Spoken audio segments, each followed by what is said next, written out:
히브리서 11장은 모세의 이야기인데요. 정확하게 이 모세가 모세를 키워냈던 아므람과 요게벳 이야기라고 보시면 됩니다. 그리고 오후에 보실 출애굽기와 신명기 말씀은 이런 부모 밑에서 신앙 아래 자란 모세가 또 다른 신앙의 권면을 하고 있는 그러한 말씀입니다.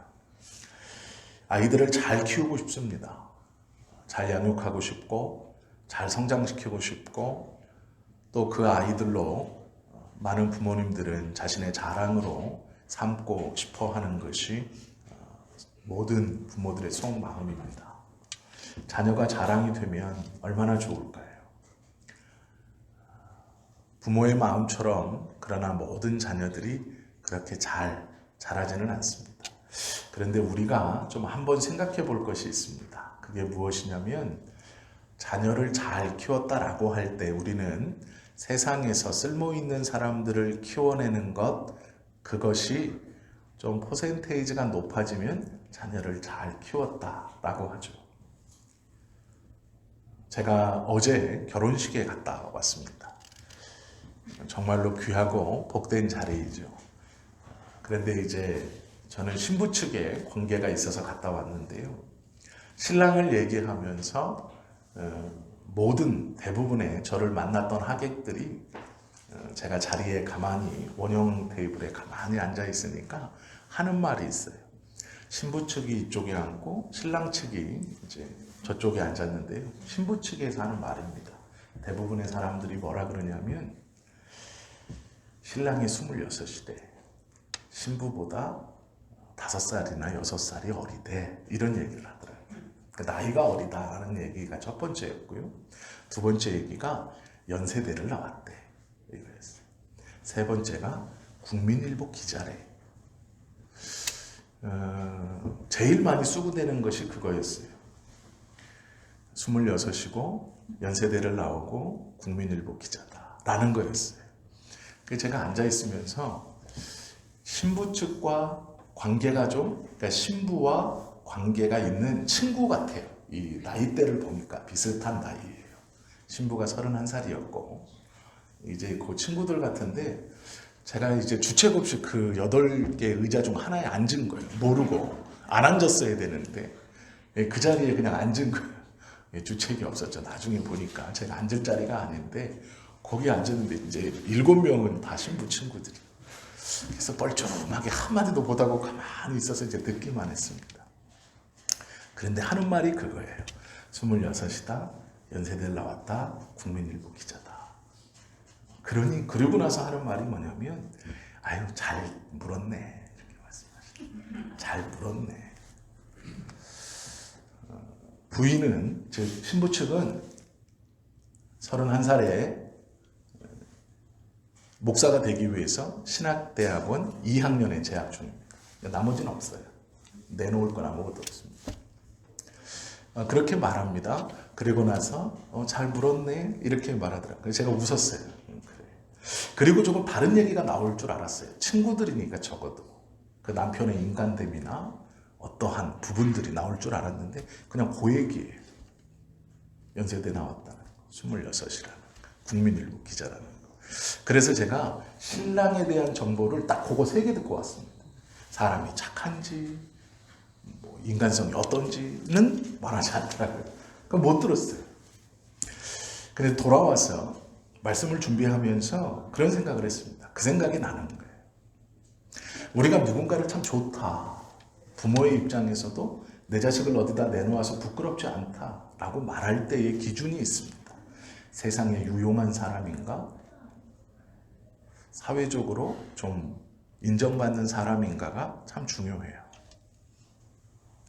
제가 전도사 때 부목사님이 구역장님들을 놓고 이렇게 말씀하시는 기억이 나요. 수학학원, 영어학원 보내시면서 왜 방학 때 전도사님들을 데려다가 돈을 주고 성경을 가르치라는 걸 한 번도 안 합니까? 신앙이 그렇게 중요하다고 기도하고 그렇게 고백하면서 왜 영어 수학학원은 보내면서 성경을 가르쳐 달라고 따로 부탁하거나 성경을 가르치는데 아이들을 보내진 않습니까?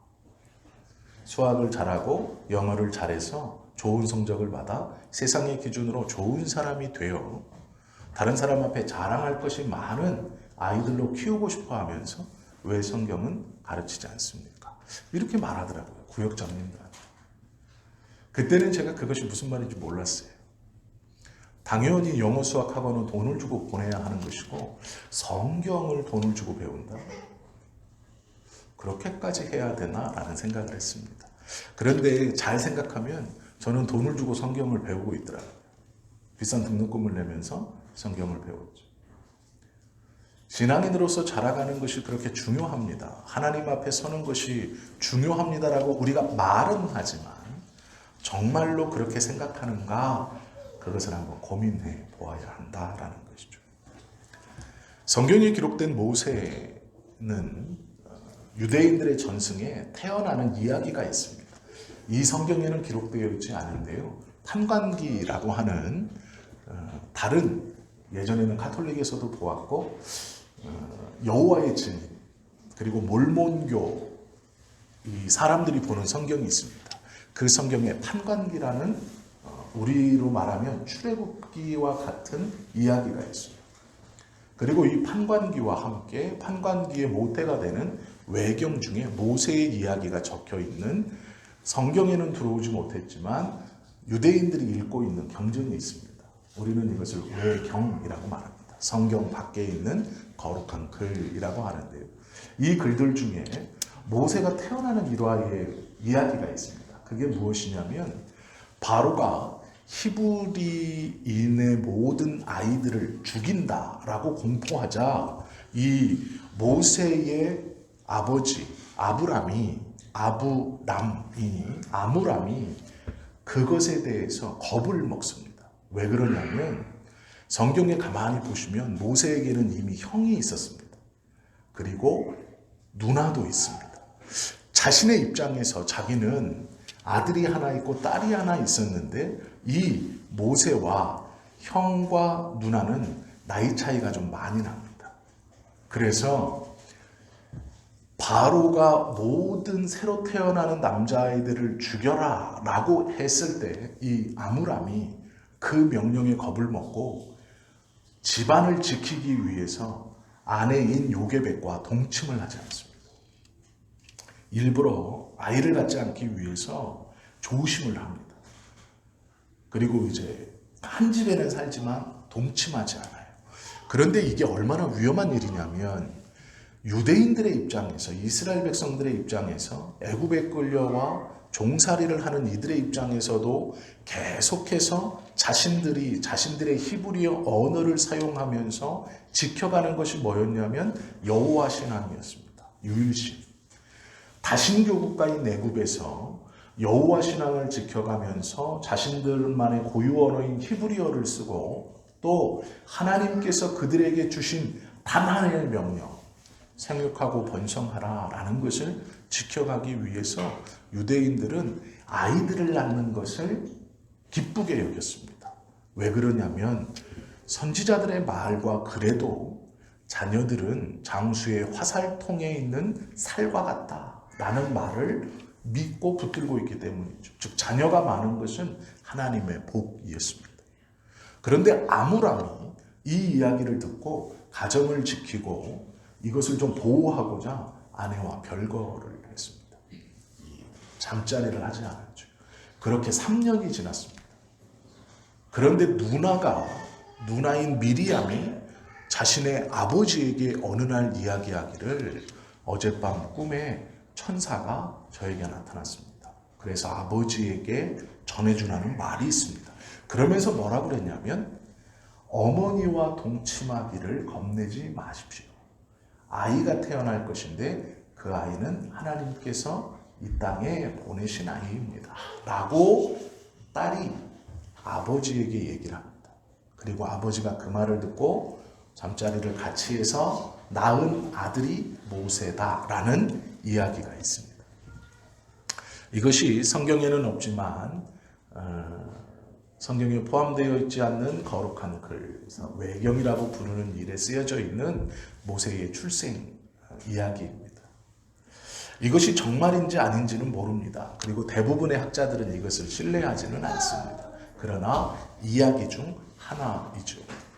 이렇게 태어난 모세는 성경에서 기록된 대로 23절의 말씀에 보면 믿음으로 모세가 났을 때라고 기록하고 있죠. 어떠한 믿음인가요? 이 외경의 이야기에 따르면 바로가 모든 이스라엘의 남자 새로 태어나는 아이들을 다 죽여라 했을 때 나는 내 가정을 지키고 보호하기 위해서 아내와 잠자리를 하지 않았던 아므람이 자신의 딸을 통해 들려주었던 하나님의 음성, 잠자리를 같이 하는 것을 무서워하지 말라. 하나님께서 너에게 아들을 주실 것이니 그 아들은 하나님이 이 땅에 보내는 아들이다라는 말을 믿었다라는 거예요. 딸아이의 말을 아버지가 믿고 자신은 가정을 지키기 위해서 노력했지만 그 말을 믿음으로 동침했고 아들을 낳았습니다. 그래서 믿음으로 모세가 났을 때에 라고 유대인들은 기록하고 있는 것이죠. 딸을 통해 말씀하신 하나님의 말씀을 믿었다라는 것이죠. 그렇게 난 모세는 그 부모인 아므람과 요게벳이 보기에 아름다운 아이였다라고 성경은 기록하고 있습니다. 우리의 자녀들이 아름답다, 이쁘다, 잘생겼다, 사랑스럽다 라는 기준이 어디에 있으십니까? 콧대가 높아서요? 다른 아이들보다? 그렇지 않죠. 조금 더 자라서 똑똑해서요? 공부를 더 잘하는 것 같아서요? 그렇지 않죠. 저희 어머님이 어렸을 때 저에게 들려주셨던 말씀이 있어요. 나는 네가 천재인 줄 알았다. 네, 그랬더니 태어난 지 몇 년 되지 않아서 어머님이 이렇게 반지를 갖고 있다가 과자 봉지 속에 이렇게 떨어뜨렸답니다. 제가 그걸 봤대요. 그래서 이제 반지를 찾으려고 손을 과자 봉지에 집어넣고 이렇게 어머님이 이제 이렇게 반지를 찾고 있는데 제가 막 기어오더니 그 과자 봉지를 확 뒤집더랍니다. 그래서 방바닥에 과자를 다 쏟아놓고 반지를 딱 찾더래요. 그래서 저희 어머님이 저 천재인 줄 알았대요. 얘는 천재다. 그랬는데 이제 평범한 것 이하였다라는 게 사실이지만 그 천재인 줄 알았대요. 저희 어머니. 부모는 자녀를 다 그렇게 생각합니다. 조금만 다르면 어머 우리 애가 천재인가? 남들이 조금만 이쁘다 그러면 아 그렇게 잘생겼나? 이렇게 생각하죠.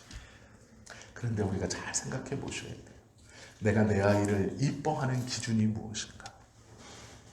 잘생겨서 말 그대로 외모가 이뻐서 머리가 좋아서 아닙니다. 하나님께서 이 아이를 나에게 주셨다는 믿음이 있어야 하는 거예요. 성경은 그것을 먼저 얘기하고 있어요. 부모된 자가 자녀를 양육하고 자녀를 사랑하고 자녀를 바라보면 이 자녀가 내 마음에 들거나 다른 사람과 비교해서 무엇인가 탁월하고 똑똑하거나 잘하는 것이 있거나 달란트가 많아서가 아니에요. 하나님께서 믿음으로 주셨다라는 게 먼저입니다. 하나님께서 나에게 주신 자녀라면 그 자녀는 아름다운 자녀인 것이죠. 믿음의 사람들 중에 정말 죄송하지만 장애를 가지고 있는 아이들을 정말 귀중하고 잘 키우는 부모들을 봅니다. 왜 그럴까요? 다른 아이들과 비교해서 세상적으로는 자랑할 만한 것이 없죠.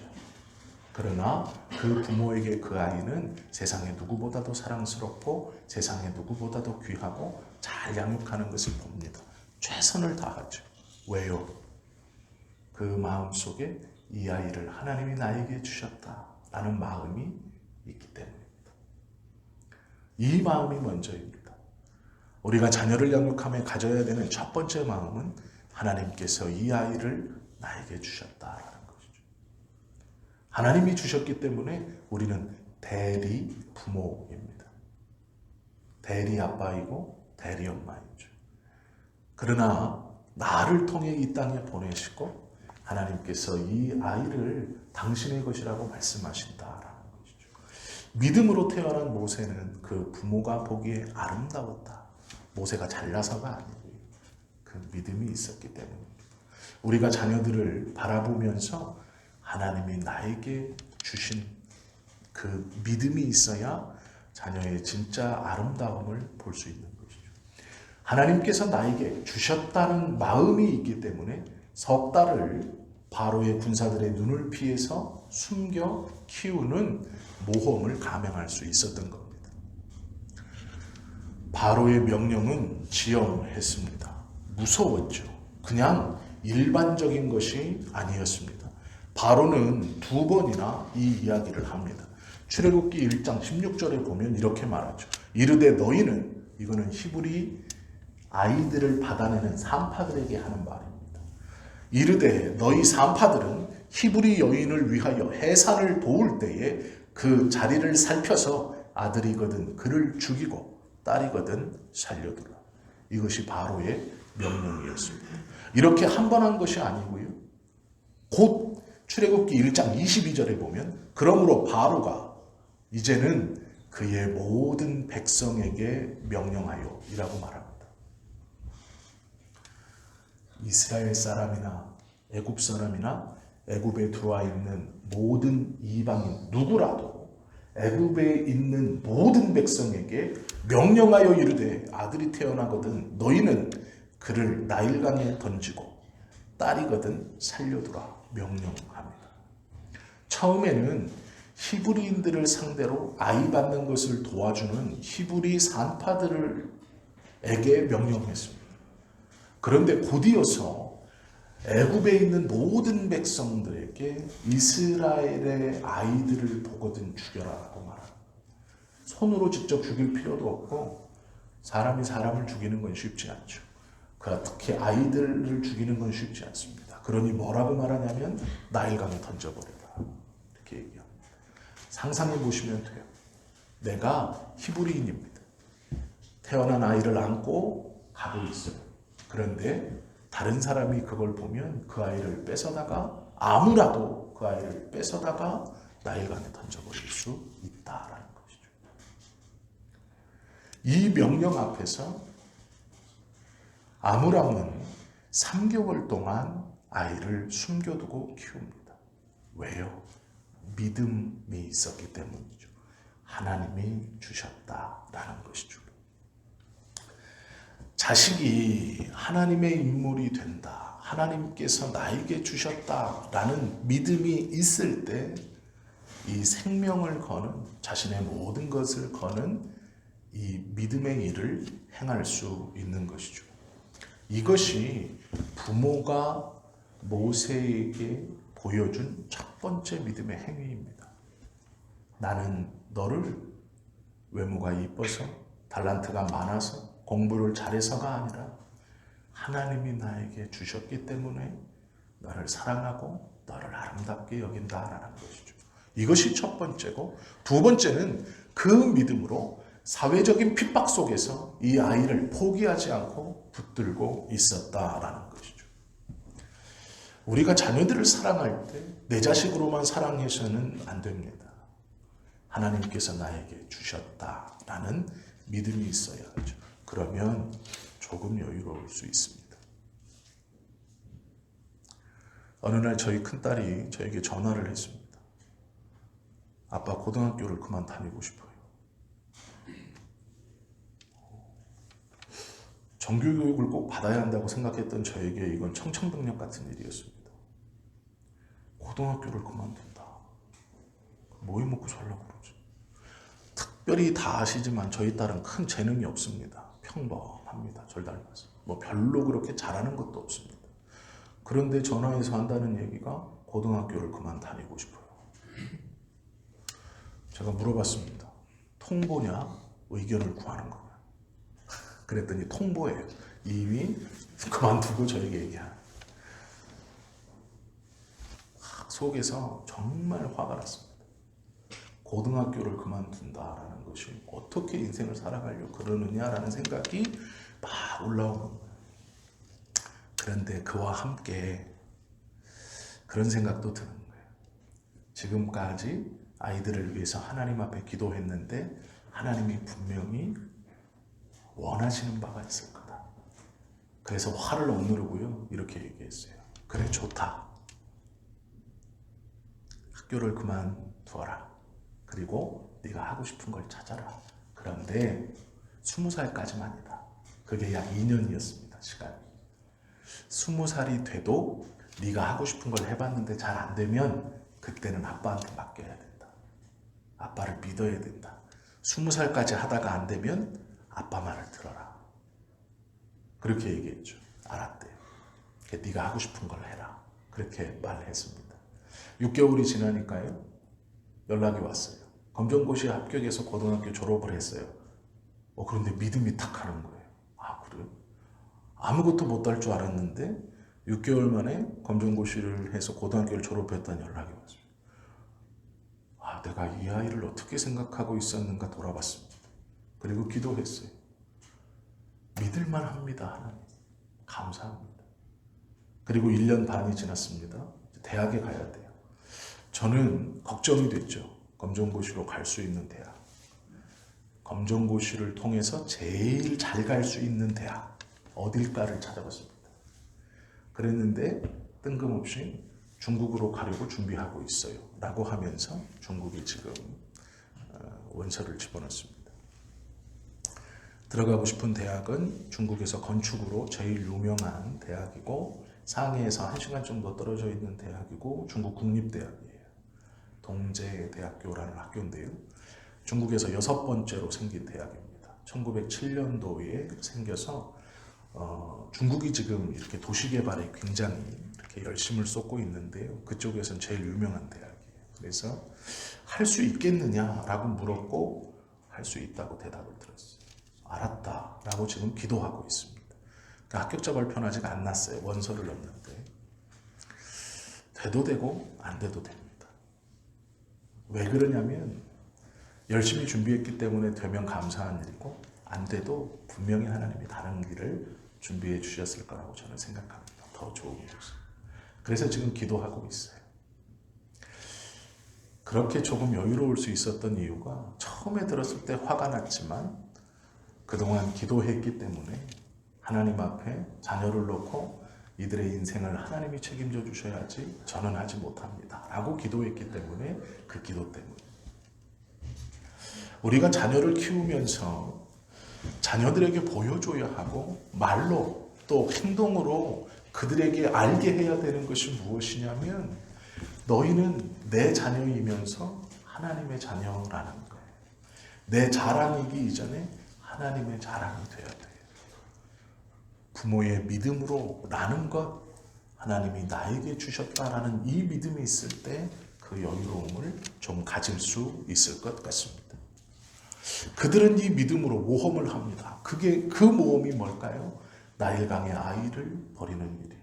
정확히 말하면 나일강의 아이를 맡기는 일입니다. 이 말은 하나님께 아이를 맡기는 거예요. 만약에 아므람이 내가 키워야지라고 계속해서 숨겨서 이 아이를 키웠다면 그냥 그런 아이가 됐을 것입니다. 하나님께서 나에게 주셨다라는 믿음이 있기 때문에 3개월 동안은 자기가 키우고 하나님께서 이 아이를 통해 부모의 믿음을 본 것이죠. 그리고 그 믿음이 검증되자 하나님이 이제는 반대로 행하게 하세요. 품고 있던 아이를 내어놓아라 라고 말씀하시는 거죠. 이 아이를 3달 키우면서 아므람과 요게벳은 하나님께서 이 아이를 나에게 주셨다는 믿음으로 이 아이를 키웠습니다. 자신의 모든 것들을 걸고 생명을 걸고 왕의 명령을 어겨가며 이 아이를 키웠죠. 그런데 문제는 이렇게 키워서 잘 됐더라가 아니고 그 신앙이 하나님 앞에 보여지고 검증되자 하나님께서는 이제 그 아이를 통해 당신의 일을 하십니다. 먼저는 부모에게 바른 신앙이 무엇인가를 내게 보여라 라는 것으로 사용하시고 이제 그 아이를 내어놓아라 라고 말씀하십니다. 쉽지 않은 일입니다. 하나님 나에게 주신 아이, 내가 내 모든 것을 걸고 정말 잘 양육하고 잘 키우고 싶고 내 품 안에서 안전하고 이 신앙으로 기도하면서 키우고 싶은 이 아이 이제 나일강에 버려라 라고 말씀하십니다. 우리는 이때 무너집니다. 믿음으로 내 품 안에 있는 것까지는 하나님 감사합니다. 인정합니다. 이 아이가 좀 부족해도 믿음으로 사랑으로 내가 품고 있겠습니다. 그러나 하나님은요, 그것을 통해 부모의 믿음이 증거되면 보여지면 이제 그 아이를 내려놓으라고 말합니다. 이때 우리들은 무너지고 그것을 받아들이지 못합니다. 내가 계속 끌어안고 있기를 원하죠. 아니요. 하나님의 방법은 그렇지 않습니다. 내어놓으라 말씀하십니다. 다른 아이들과 똑같이 나일강에 버려라 라고 말합니다. 아므람은 고민했을 겁니다. 버리는 것이 맞는가? 믿음으로 나에게 주셨고 내가 3개월간 잘 숨겨 키웠는데 이제 다른 아이들과 마찬가지로 버리는 것이 맞는가? 나일강에 띄워가는 것이 맞는가? 라는 생각을 했을 겁니다. 고민이 됐을 겁니다. 그러나 그것이 하나님의 방법입니다. 이것 또한 믿음으로 할 수 있는 것입니다. 끌어안고 있었던, 숨겨두고 있었던, 숨기며 키웠던 자신의 모든 것을 걸고 위태위태하며 하나님 앞에 믿음을 고백했던, 믿음으로 살았던 그 아이를, 살게 했던 그 동기의 아이를 이제 나일강에 버리라 라고 말씀하시고 이들은 버립니다. 믿음으로 받았는데 믿음으로 버립니다. 우리가 할 것은 여기까지입니다. 우리가 해야 하는 것은 여기까지입니다.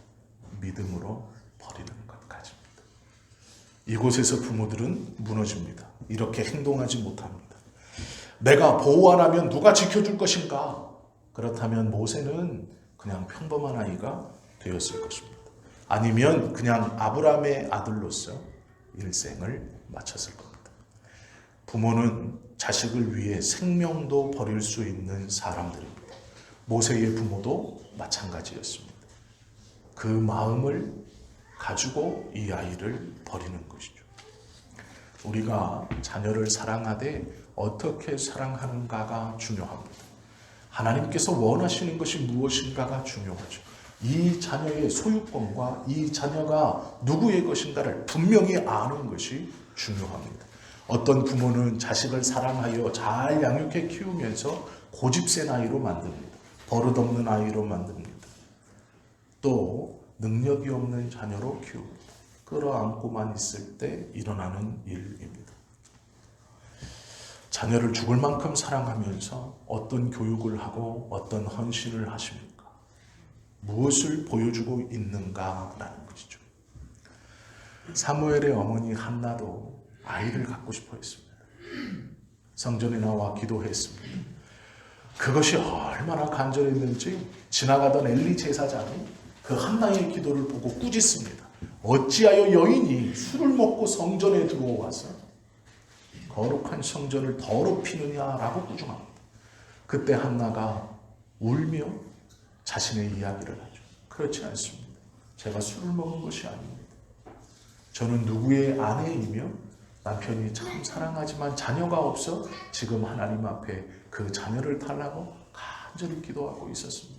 그것이 얼마나 정신없었는지 술 취해서 술주정하는 걸로 보일 정도였다는 것이죠. 엘리는 그 말을 듣고 걱정하지 말고 돌아가라. 하나님이 너에게 자녀를 주실 것이다. 하나님은 그 말씀에 역사하겠고 한나는 아이를 갖게 됩니다. 그것이 사무엘입니다. 그런데 문제는 젖될 때까지만 자기 품에 끌어안고 있습니다.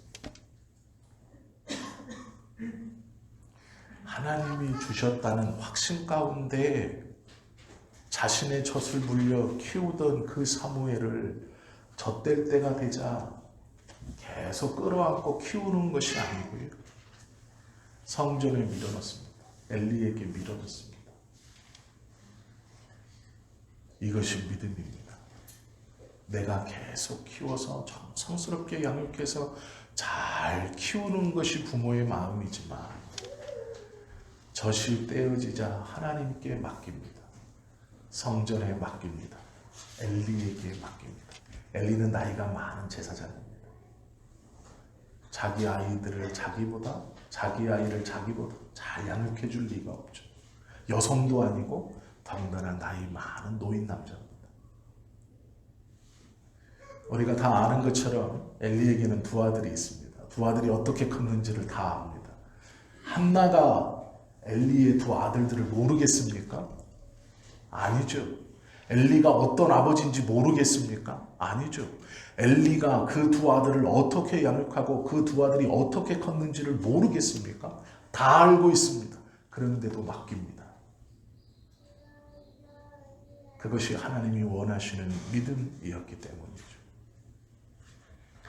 우리가 자녀들을 양육하고 키우면서 하나님께서 그 자녀를 내 품에 두실 때 얼마나 귀하고 감사한지 모릅니다. 그러나 하나님이 그 자녀를 떠나보내라 할 때 떠나보낼 수 있어야 하죠. 그것이 믿음이라고 말씀한다라는 것이죠. 하나님은 이렇게 떠나보낸 그 아이를 다시 어머님의 품에 돌아오게 합니다. 갈대로 상자를 만들어 역청을 바르고 물이 최대한 늦게 들어오도록 바구니를 만들고 그곳에 고이 아이를 쌓아 나이를 향해 떠나보냈습니다. 믿음으로 보냈더니 얼마의 시간이 지나지 않아 하나님이 그 아이를 다시 들어 그 부모의 손에 맡깁니다. 이것이 하나님의 역사입니다.